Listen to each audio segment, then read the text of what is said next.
and it's elected by the by all members of DRIUC. We have every year DRIUC members assembly, and yeah, and after the assembly, our board members are elected. So for every resort, you have one from the German side as well as from the Russian side.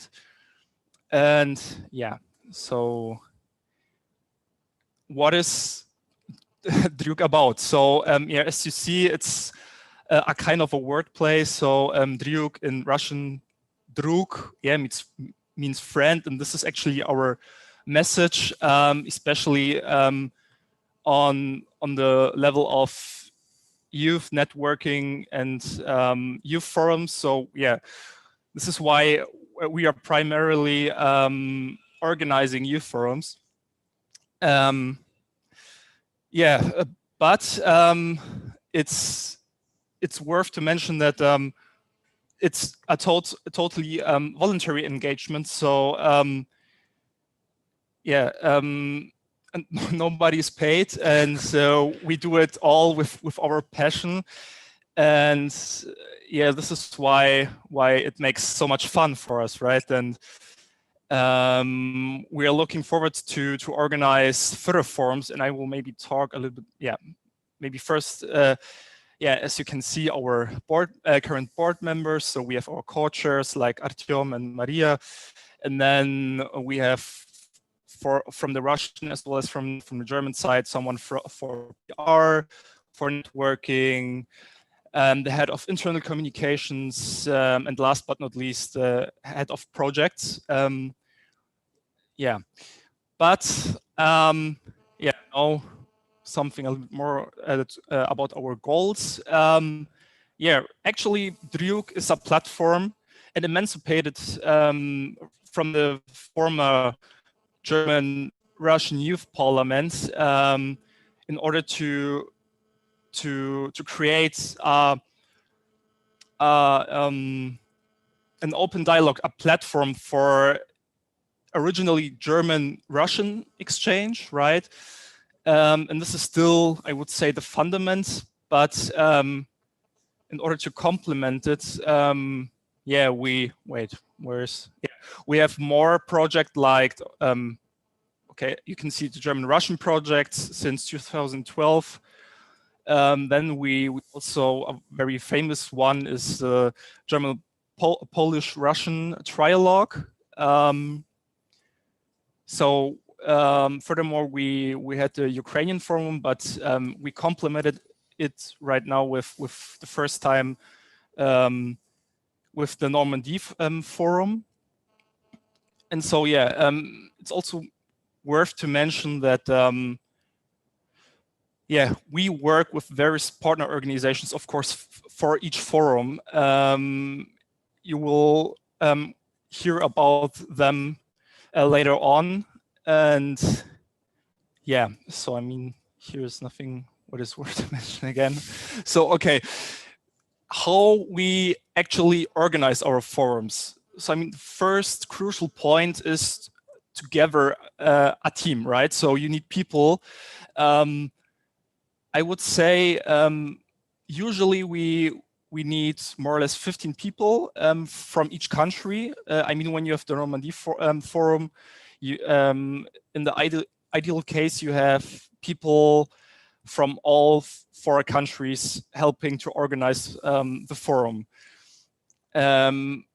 And where do we gather the people? So, of course, among our members, but I mean, it's still open for every who's interested in it and who just want to engage, right? And yeah, also, of course, former participants are always welcomed.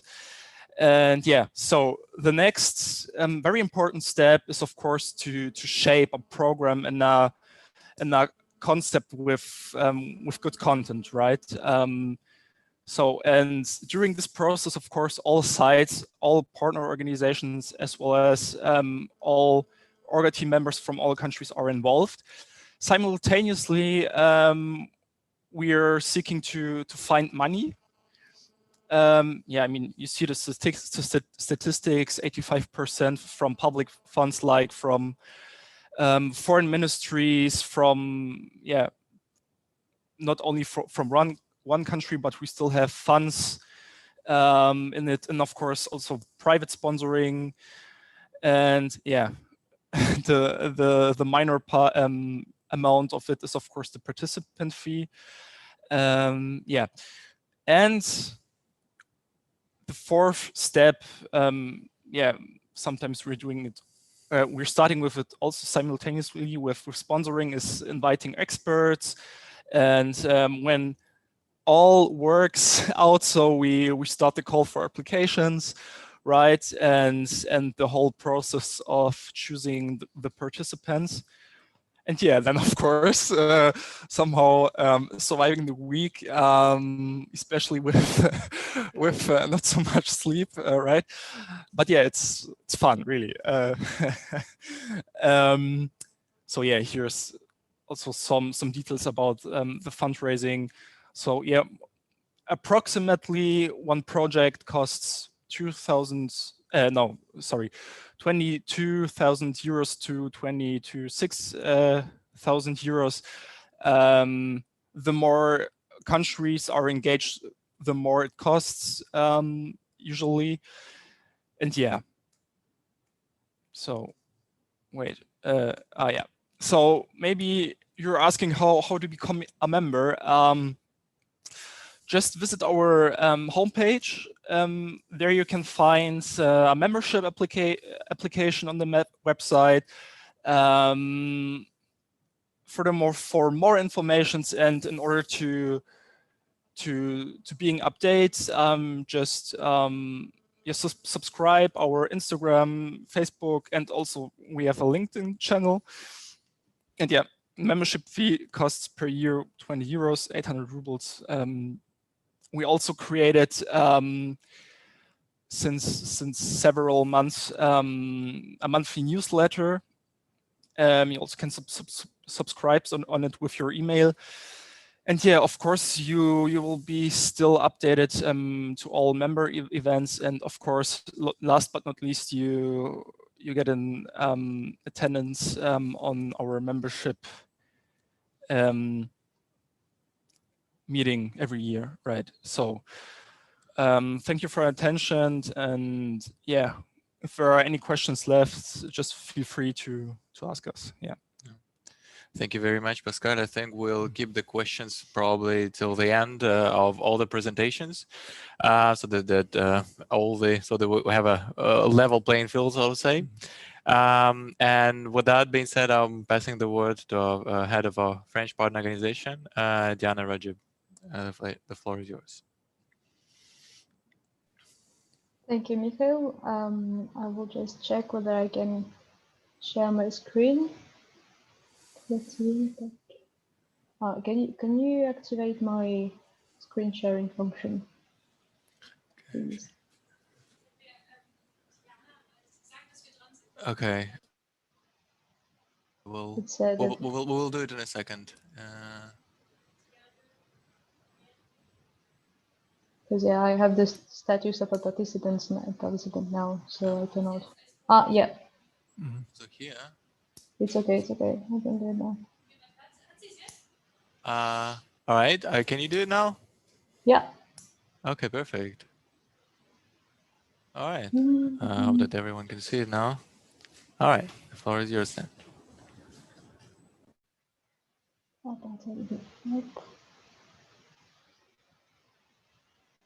Yeah.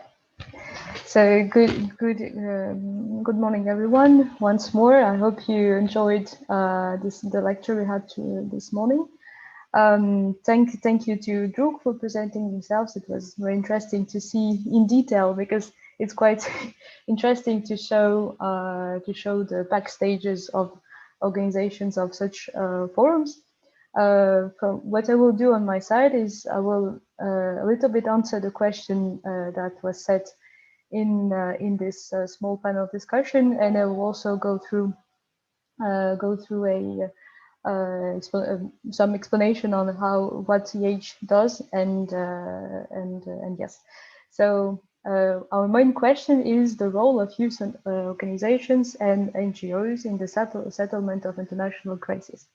I think the answer is quite simple, because if I tell a personal story, I started involving myself in some youth activism at the university or at school and so on quite early. So I was 17 at that time, and first I started with YH. So I went I became a member of YH in 2014. And at that time, the situation between, the relations between East and West of Europe were not that tense. But still, at that moment, there were small cliches, there were small, cliches about France, like French people are always on strike and there's nothing working in our country. Same cliches about Russia, for example, that it's always winter and yeah, everybody is always drinking. So I became part of this association when I was still at school, because I wanted to make a change. And I felt that, okay, I can go vote, but I couldn't vote at that time. I was too young. So I decided to find another way to act. And NGOs are a really, really good thing to engage yourself, because you find a commitment, you find any cause that you want to defend, and you do basically a lot of things there. It's even more, it's even better than studies, for example. That's how I found it myself. You get a lot of practical knowledge, and as our colleagues from Druk said, this forum organization and event organization process gives you a lot of practical skills. And all these things together makes the settlement of international crisis quite real, because you get to know with people from other countries, then you travel there, you stay there, you know much more about this country than you saw it in the media.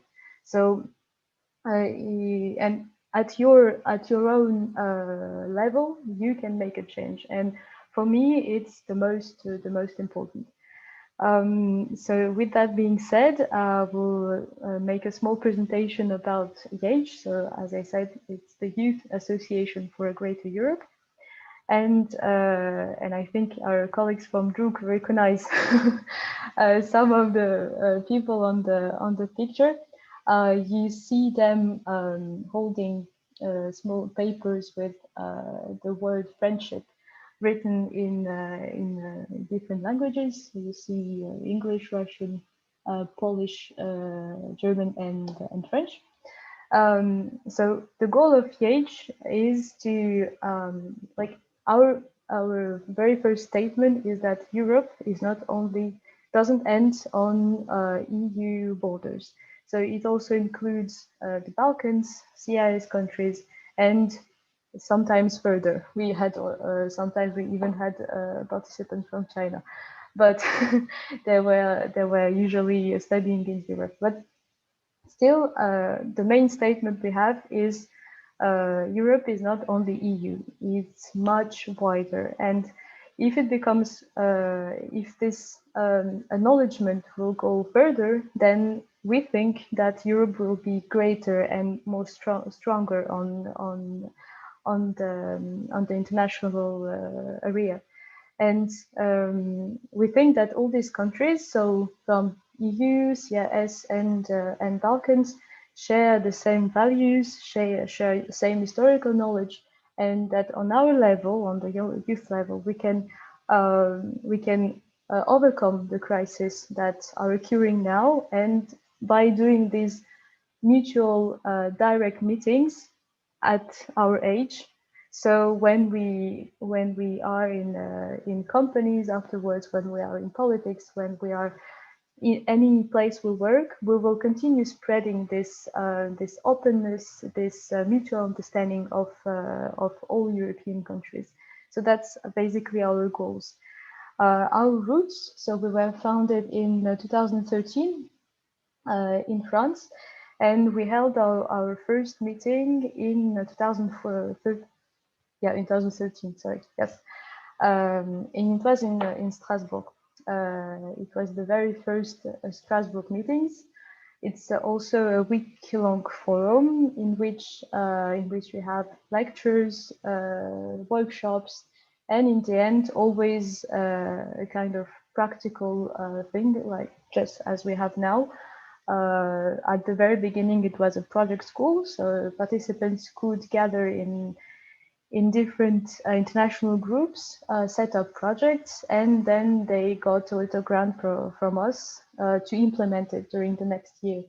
After, what other practical activities we did was the diplomatic school. So we modeled discussions and negotiations between the European Union and the Eurasian Economic Union, which was also quite interesting. And last year we had a new format of practical task. It was scenario building sessions in which participants also gather in groups and showed what are their perspectives for relations on the European continent until 2030. So we started in Strasbourg, and we ended up in Paris with the UNESCO, and last year we did it in Vienna with the OSCE, which is, to my mind, which is the best, the international organization that embodies the best of the idea of Greater Europe in general. So our approach is quite simple. We act through youth organizations, other NGOs, through students and active young people, and companies, because we believe that companies also foster this openness and cooperation on the continent, which then is brought to politicians, and they actually decide on things to make business easier.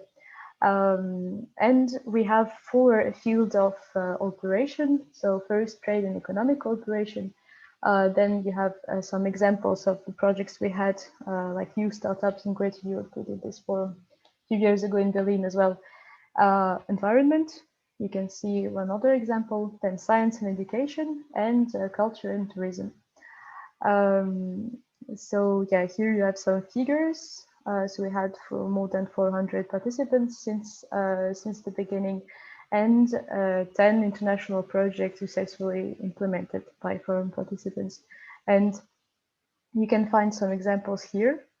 The very first picture is the Greater Europe Peace Orchestra that was founded in 2015 in the frame of our forum that year. And the idea was the same, but through music. And they even had a tourney around Europe. They played in Paris, in London, in Moscow, in Ljubna as well, and in Kiev. That was their last concert. And the next one is planned in Vienna. Then you have another example. It's the youth startup in Berlin, also a small forum. And the third project of which we are the most proud is the Institute for a Greater Europe, that we can also find their website. It's a think tank, completely youth-led think tank with quite regular publications on any international studies and topics, led by a very active team, which head is Philippe Lefebvre. I think he sees us today, listens to us today. And if any of you want to publish any paper on any topic, you can always go to their website or write to me, and I can put you in contact with Philippe as well. And that's it. And how to join us? We will have the possibility to be in contact during this few days of the forum, so we can, if you are interested, you can get in touch with me or join us through our social medias on Facebook and Instagram. And thank you very much for listening. Thank you very much indeed, Diana, for a very interesting presentation. I'm pretty sure there will be also a lot of questions regarding the organization. And with that being said, we are moving to our Ukrainian partner. I hope Denis can hear us, and Denis, the floor is yours. Yes. Yeah, thank you, Mikhail. Thank you guys for really participating in our forum. First of all, I would just say that I'm not so well prepared as other partners because I haven't prepared the presentation, but I hope that you will catch my words and see what we are doing, even without nice photos, because really the presentations are very good, guys. Thank you. I think that we will cooperate not only in this format, but in other. Speaking about myself, my name is Denis Ganja. I'm the student of the Kharkiv Karazin National University, founder of the NGO Public Diplomacy Platform, and also analyst at Civita Ukraine, which is a strategic consultancy. And our organization is a team of 30 people based in Ukraine, Kharkiv. Some of them are based in some other parts of Kharkiv. And we were found mostly as a student movement because we felt that there is not much diplomacy here in Ukraine, especially in the eastern part. I don't know really what you know about Kharkiv, but this is a very interesting city with very tight connections to Russia before what happened in 2014. But now we are speaking mostly about that our country is moving towards Euro integration, Euro-Atlantic integration, but we also see this need for people that we need to explain more to people about diplomacy, about international institutions. So speaking about our activities, we were mostly doing our activities at our university. But besides that, we were doing Euro integrational trainings in the small towns of Kharkiv region, of Donbass. And this month, we will be hosting several webinars on Euro integration for mayors, city council deputies, even villages deputies on how they can benefit from the Euro integration. Our key project is also Diplomacy Talks. It's our, I would say, superstar project, and which we started after the COVID-19 outbreak started. We are hosting webinars with very well-known diplomats who were the former ministers of foreign affairs, who were, presidents of the United Nations General Assemblies, the prime ministers of their countries, and we are connecting them to youth so that young people, young diplomats like us, they can speak to those who already achieved a lot in their careers. Just for instance, we hosted last Friday a webinar with Iveta Radicheva, who served as the Prime Minister of Slovakia. And this is really interesting, and I hope that we will also get a chance to send our next invitations to you. What we're also doing is now we're developing a project which is called the Youth Lublin Triangle. Maybe you've heard that Ukraine, Lithuania, and Poland have recently launched a new initiative, Lublin Triangle, which would mostly help to expand Ukrainian activities in the European Union, but can also be some kind of an alternative. And we are now doing some researches. Our other projects include doing the School of Young Diplomat together with the Ministry of Foreign Affairs of Ukraine. We're also doing United Nations modeling, European Council modelings, and some other big projects. They are maybe not so big as from our partners, because this is our really first international project. But we are very young, we are very active, and we are trying to make diplomacy easier. This is our motto. And whenever you think of doing something with Ukraine or in Ukraine, do not hesitate to contact us, because as for now, we have a wide list of partners who are able to support joint initiatives of the youth from many countries. We do hope that Ukraine will overcome its recent problems, because there are really a lot of them. You can't even imagine. Donbass is not even, it's not the only one of them. If you're following the events which are happening now, you would maybe know about that we are now having some kind of the constitutional, I would say, revolution. But this is not what is the topic. And what I would say is the most important thing, that despite any problems which are happening between our countries, because I'm speaking about Russia and Ukraine, I do hope that our cooperation will be expanding by year and year, and we will find some nice solutions which will be okay with both Ukrainian people and Russian people, and of course, people of Donbass. I wouldn't take any more time. If you have any questions, do not hesitate to reach us. We also have a website. I would just probably maybe send a link to it right now to the chat. And Mikhail, thank you for giving me the word. Let's continue. Oh, okay, Denis, thank you very much. I think you being so shy about your activities is not the correct kind of a way of, of painting the picture, kind of, because I've been following your organization for quite a while, and I'm really impressed what kind of work you've been putting together, and I'm pretty sure that there's more to come, and hopefully Druko will be able to contribute to it. And I'm also pretty sure that there are going to be a lot of questions regarding your organization and your expertise on the ground, so to say, maybe from the eyes or from the lens of the youth, of the youth and the NGO in Ukraine, how your activities are maybe influenced by the current events in Ukraine. I'm pretty sure there will be a lot of questions from abroad. And last but not least, again, I'm pleased to once again give the floor to Marina Belosova, who will present her organization. Marina, the floor is yours. Hi. Yeah, thank you. Hi, Michael. Hi, dear friends, dear guests, dear participants. I already said a couple of words about our organization, but probably it will make sense to tell how it all began.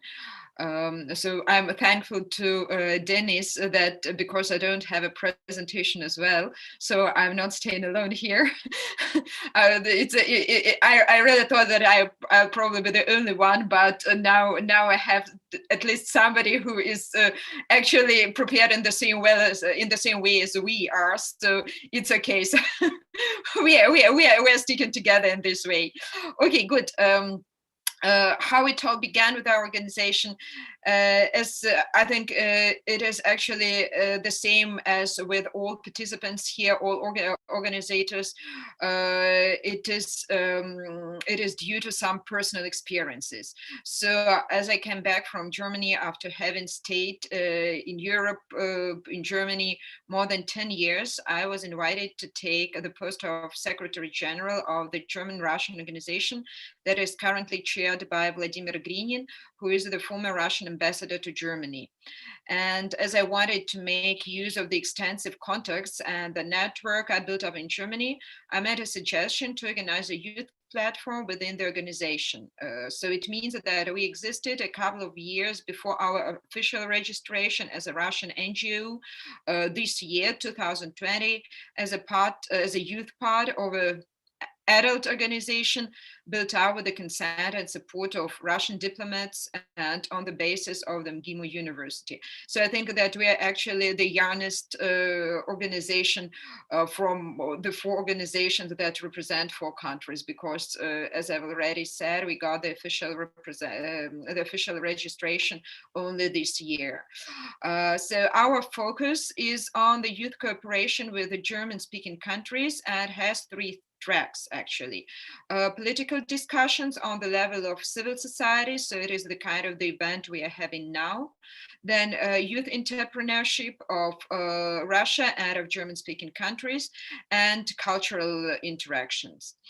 Aside from taking part and organizing international events, we work on the point of bringing German-speaking countries to Russian youth and vice versa. So we try to contribute to a mutual understanding as we provide better insights and better information than is actually normally available to the public. So we try to organize, for example, direct talks with outstanding personalities like diplomats, businessmen, politicians, and etc.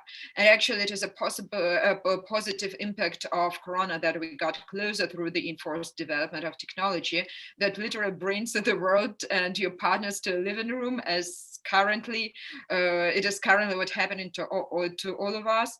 And we will for sure use these technologies to invite more people without making them be physically present at these direct talks. Last but not least, we cooperate with German funds. First of all, Hans Seidel Stiftung, that is a conservative political fund close to the Christian Social Union. And Michael has already mentioned them. They were also eager to support us financially in organizing this forum. Currently, we expanded our cooperation with the leading European universities. That means that not only MGIMO students are members with us, but also the students of Lomonosov University, Diplomatic Academy, St. Petersburg State University, etc. These are mainly students as well as with our Ukrainian partners. So it means that we work on the basis of universities mainly. You can find all these infos on our homepage. Probably somebody could provide it on the screen, russia-initiative.org. But our Secretary General, Secretary Christina, that is currently not here because she's teaching at the Lomonosov University as well, parallel to dealing with practical issues of our organization. And she'll be happy to answer all your questions concerning the structure, the people, and how to join our organization. As well as probably if you have some inputs or some ideas, what project are you eager to realize within our organization or with the support of our organization. For sure, this project has to deal with one of the German-speaking countries, but we will find the possibility and the finances to do that if it is really something interesting and something constructive for both sides. So concerning the actual topic of the role of NGOs in international conflicts, probably I would bring an example, a practical example that demonstrates underestimated possibilities of such organization as ours. So as you know, Russia left the Council of Europe in 2014. However, the interactions between the youth platform of Council of Europe, they have this youth track, and that of our partner organization in Russia, National Youth Council, remained very strong. And the chairman exchanged after 2014, they exchanged a kind of a letter of confidence where they declared themselves willing to go on with their cooperation and further organizing further events, just going on like as if nothing had happened.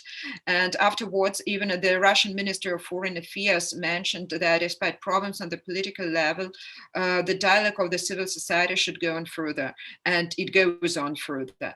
And I'm absolutely sure that that would be a great example and a great start for our project to remain as politically neutral as possible and to suggest solutions for providing a cooperation at a youth level for the conflict regions we're dealing with. However, it is of course the task of politicians to hear us, and they have to decide if we are going to be heard. So I'm ready if you have any questions. Thank you for attention.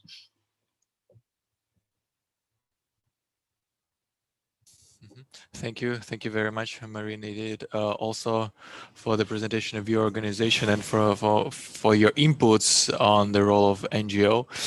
Maybe before we go into the Q&A session that we'll have 18 minutes for, I just wanted to say that we gave you kind of an overview of what we're doing in our organization, not just to kind of boost our self-esteem, how great we are, how much things we're putting together, but actually to show you that, especially kind of against the background of what we did before. You've heard about Pascal and all other colleagues that we're not some extraordinary people born with a silver mouth and a spoon. We didn't have millions of euros to kind of throw around and to organize things.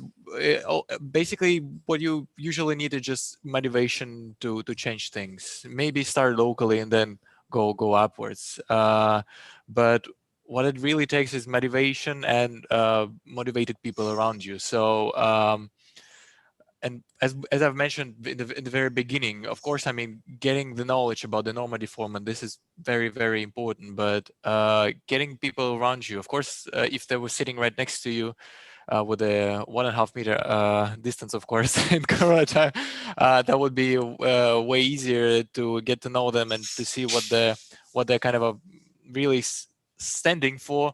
But I just wanted to say that it doesn't take that much to change things on the ground, and even international such very difficult things, international relations, which used to be something for the elite, something that used to be kind of a decided behind the closed doors. It is becoming way more open nowadays, and sometimes it just takes a couple of NGOs, very, very smart kids, very smart ideas, and things can get moving on the ground, even if it's a frozen conflict. So this is kind of an idea, motivation that we want to be a kind of a guiding principle of our forum for the next 4 days. And with that being said, I am opening the floor to you guys. Please ask questions. Just write in the chat that you have a question, and probably I would say ask it in person, so that we have no like foreign ministers here or nothing. It's we're as ordinary people as you are. So I'm always for the direct dialogue. Yeah. So. But before we collect some questions, I want to mention what actually our speaker from French embassy told today, is that French diplomacy, for instance, is taking into account more and more the role of civil society. And as for France, they said this Trianon dialogue, which is a special civil society forum between France and Russia, same they do with Germany since the 60s already, and so yeah, we can make a change very easily now. Yeah, totally agree with you. And we have a question from Jonas Prehn. Yes, Misha, thank you very much. I hope you can hear me. I have two questions for two of our speakers here. So first to Diana, thank you very much for your insights.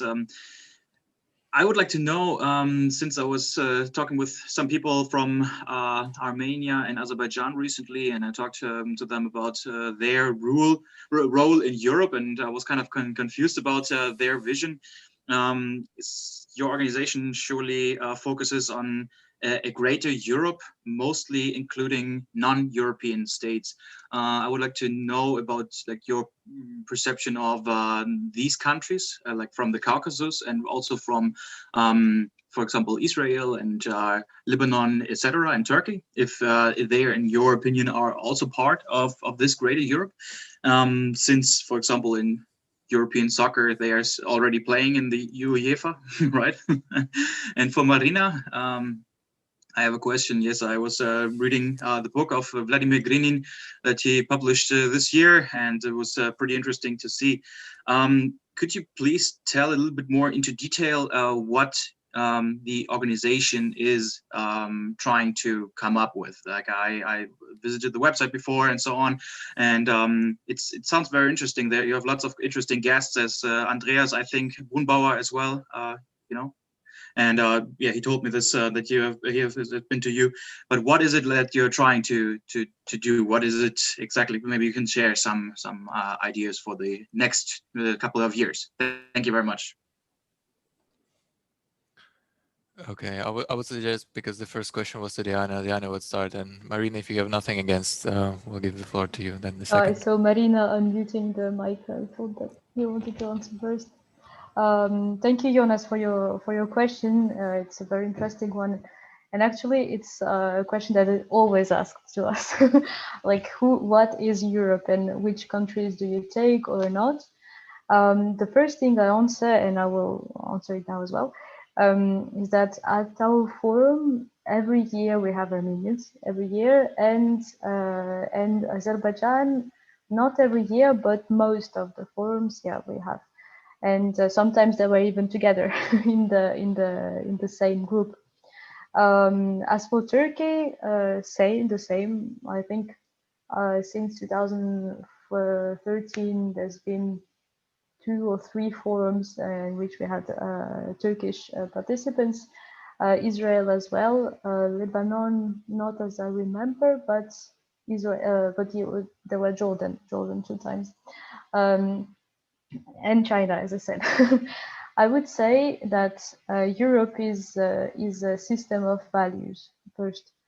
Europe is geographic, but on geographic term, you say Eurasia actually, because European continent doesn't exist in itself. It's Eurasian continent.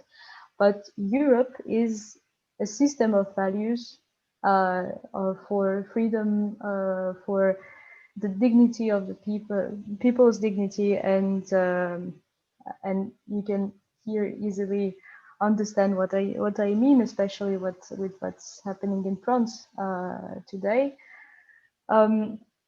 So most of the students that were from these non-European countries, as we would call them, they felt themselves European. They were studying there or in their countries. They wanted to bring their countries into the European family, I would say. So that's why when we had applications, we didn't first saw which country it is, but we first read the motivation essay, and if they felt themselves European, then we would take them wherever the country is. So if it answers your question. Okay, Marina, would you like to answer the second question of Jonas? Yeah, sure. First of all, thank you for your question, because it's really nice to know that somebody is here who read the book of the one who supported us at the start, Vladimir Grinin. He actually. By the way, I really recommend this book. It's very interesting to get an insight on the German-Russian relations, I guess. Last side. I'm currently reading the book too. I would also recommend it. In my opinion, it's like a best of. He's showing all the different parts of cooperation and a little bit about the recent history. It's enormous, in my opinion. Exactly, and the point is that he's really a diplomat that has it in his blood, and he doesn't take any parts. He really shows how it was within his working experience, and he just shows the opinion of the Russians, the opinions of the Germans, and his personal experience, how it really worked. So it is not probably nothing for somebody who's going to write a theoretical work on how the politics should function, or the diplomacy, but for somebody who really wants to know how it functions and how it works at the everyday level. So yeah, I'm proud to say that I got this book even before it was published, signed by him. So exactly, and we discuss it in a smaller group. So the meetings of his experience and how he came out with some decisions and so on and so forth. It was really very insightful, and it was conducted at the MGIMO University, partly where he told his experience about his experiences. So it was actually a very insightful thing, and we are going to make the same thing with him and his colleague at the Lomonosov University and at other universities, because at the MGIMO it was a real success. So it was something that the students will not read in the books, in historical books about. So if somebody of the Russian participants, not only Russian participants, but everybody who can speak Russian more or less because this event is going to take place in Russian. Presentation of book of Vladimir Grinin and his colleague Vladimir Polenov, who also spent 40 years as diplomat in Germany. So we are going to make the presentation as next at the basis of the Lomonosov University, and I think we'll stream it as well. So if you want to join, you're welcome. Back to your question, what is actually our purpose and what we are going to do? We shaped our opinion. Actually, I'll tell you.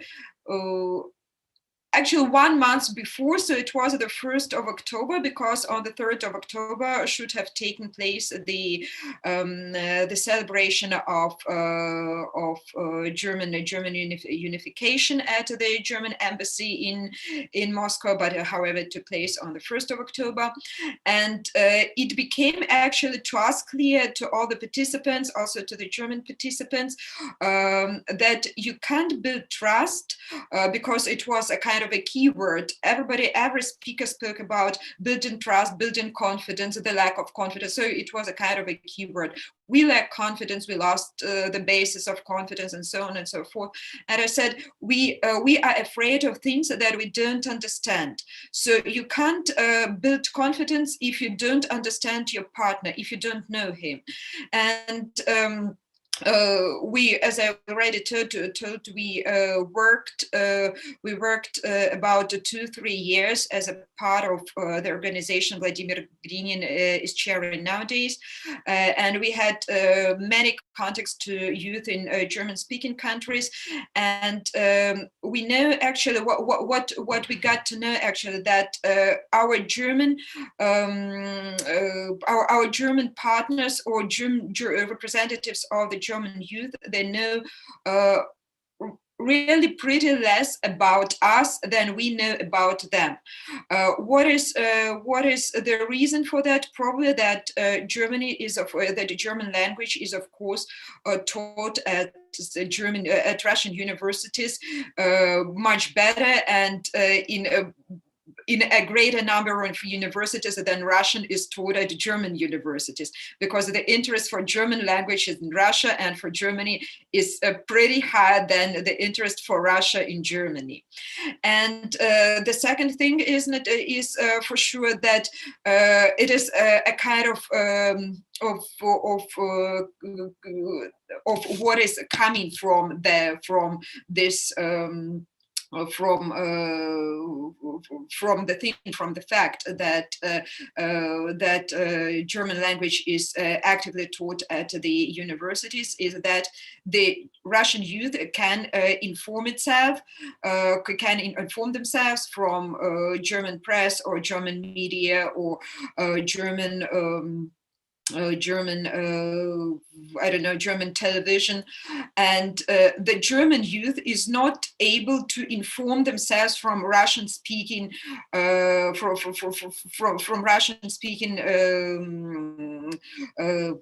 materials. So they are able to get to know Russia only from the materials they have access to in Germany, and it is mainly the kind of materials or the kind of coverage that are pretty one-sided. It doesn't mean that they are not correct. It means only that they show normally one side of our reality. And therefore, it is actually one of our tracks for 2021. So we are talking about financing this project, is to make a kind of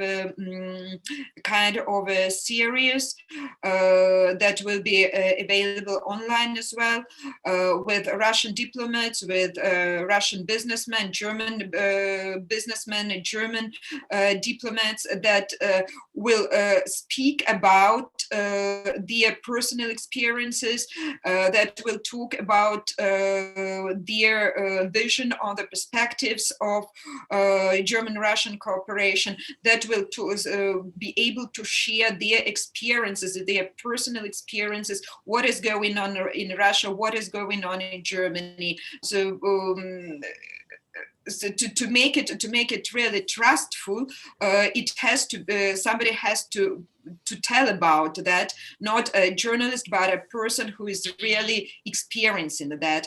And that will be our project for 2021, aside from other projects that we are dealing with today. A kind of probably a kind of many short films to political topics, to economic topics, to cultural topics, and then we'll put it online so that representatives of German youth, German young people will be able to hear about what is happening in Russia in German. The opinion of German guys that are currently in Germany, that are dealing with the Russian reality, and they will be able to speak about it in German. So of course we're going to ask critical questions. What is their personal opinion about what is going on politically in Russia, and what impacts it has, for example, on economic development. And we're going to ask representatives from all political views. So it should not be one-sided, but it means that people who are going to take part at the project, they're going to see all sides of Russian reality and of German reality as well, of course, for the ones who are going to represent Germany and speak about the Russians that are currently in Germany. So this is what I hope that was the answer to your question. Yeah. Thank you very much, Marina, quite extensively. I see no further questions, but we still have 2 minutes, and I think there were still no questions to the Ukrainian partner. But I think if I may kind of abuse my right of a moderator again, but because this is something that has been, I mean, not burning me, but really something that has been interesting me for quite a while, and I would very much like to ask Denis about it. It may be a bit provocative, but still, even if we go a bit over time, we haven't used all of our time in the previous session, so I think it will be nothing too bad if we go over for 5 minutes. So Denis, my question to you would be the following. So 6 years ago, there was the all pretty much well-known events in Kiev, which shifted the destiny of Ukraine in the current side. And there was a clear understanding that Ukraine is moving towards Europe, right? And after 6 years, Ukraine is still not in the EU. It's still not in NATO. And from what I see, there are really no prospects that Ukraine will ever be in those organizations in the foreseeable future. Is there a certain disappointment with the current, I'm asking you as a representative of the youth, is there kind of a disappointment of the youth that has been aspiring to become of Europe, and that the authorities are not living up to this expectation of the youth? Oh, I know, Misha, that you like asking me provocative questions. We once had very long nights in Brussels speaking about all this Crimea and Donbass stuff. Speaking about Ukraine and, its desire to be in the European Union and in NATO, still we are having a big, social conflict that many people, nearly 20-30%, they're not in favor of doing this, and they're in favor of restoring their relations with Russia, no matter what. As for me, this is a kind of the problem, because we cannot restore our nice relations until we solve our two big conflicts, Crimea and Donbass. Until these questions are solved, I think, unfortunately, this is true, there is no business with Russia for us. Speaking about the European Union and our, everybody really understood that the way to the European Union, it will be very long, very hard.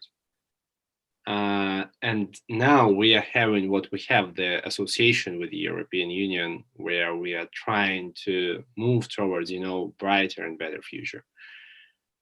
Speaking about youth, at some point, yeah, we're disappointed. We're disappointed with how our country is doing bad towards Euro integration and towards reforming the whole country. At the same time, we're disappointed on how European Union is trying to make us join the European Union. That's why maybe we are now looking for some other alternatives. I've mentioned the Lublin Triangle. As for me, this is the very big project. I hope that it will be not the project on the paper, but it will be the real project, which will make our country maybe look in some other ways. Our current Minister of Foreign Affairs is really doing a lot to improve our relationships with Turkey, with China, with some other players, because for 25 years it was only Russia or European Union. But we also forgot about that we have nice neighbors like Poland, Hungary, Slovakia, Moldova, and others. We really forgot about this. We really forgot that we have Turkey, we have Asian way, we have many countries who are willing to do business with us, who are willing to make their that they are visible here in Europe, in Ukraine. At some point, we can be the gate for many countries to come here, to come to the European Union and other countries. I don't know really what to speak about European Union, because me myself, I am a big supporter of the idea of the Euro integration. At the same time, I know that this is at some point not real, but what I see is that we need to try to develop our own vision of Ukraine, which is mostly will be pro-European, but with some mix, from our side. Maybe we will just take the best practices from here and just have, bilateral relations with European Union. The recent events have shown that we just several weeks ago, we signed a very big agreement with Great Britain. We are one of the first who have done this after Great Britain left the European Union. We also have very nice relationships with Canada and the United States of America. So I do hope that Ukraine will find, what we really need, because right now we are so much in our internal politics that nobody really cares a lot about what is happening internationally. And of course, the pandemic have changed a lot, because now everybody is trying to cope with what to do with the coronavirus, and then after that, all other things. I maybe haven't answered your question really, because there is no real answer to this question. But what I see is that Ukrainian youth, they want their country to be a better place. They want their country to, reshape at some point. But these views are very, very different, because you would ask one person, he will say to you, we need this, this, or that. Another person, there are still people who are saying that maybe it's better that Russia would have seized us in 2014, especially here in Kharkiv. There are some points of views like this. I hope I haven't said too much, but the reality is this, that we have a lot of problems to solve internally. And I do hope that in the coming years, Ukraine will, say loudly about about our country internationally. So I do hope that the conflict with Russia will be solved, that the Crimea and Donbass will be Ukrainian again. Sorry, guys, but for me, these are only Ukrainian territories, and I will not accept that these are somebody other's territories. And I do hope that maybe in 10 years, then we, all of you, come to power in your countries. We will sit somewhere in Paris or Berlin and speak about how to not solve the problems, but how to develop cooperation. Thank you. Thank you very much, Denis. An excellent answer. So I think with that being said, we have been over time a bit. Will go for 30 minutes for a lunch break, or not the lunch break, but rather a coffee break. You can still, but we're not going to turn anything off. You can chat, well, a bit randomly. I know it could be pretty difficult to do that, but you can. Yeah, Nadia, you can. Yeah, Nadia knows better always as far as the technical issues are concerned. The word away from you, Misha. Yeah. So by this, the first part of our day one is gone to the end. And we continue, but we continue in another setting. We continue in another Zoom room. So indeed, we now have break till 14 o'clock.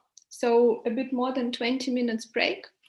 And you have received, all the participants, you have received an email with the second link.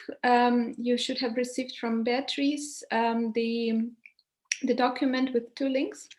For your information, I will post it right now once again in the chat.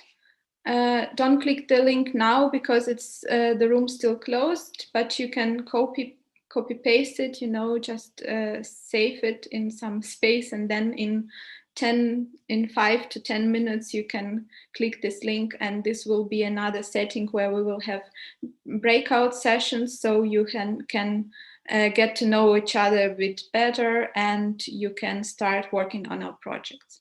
So that being said, actually we are ending this meeting official now. Please don't forget to copy this link. You will need it in 5 minutes.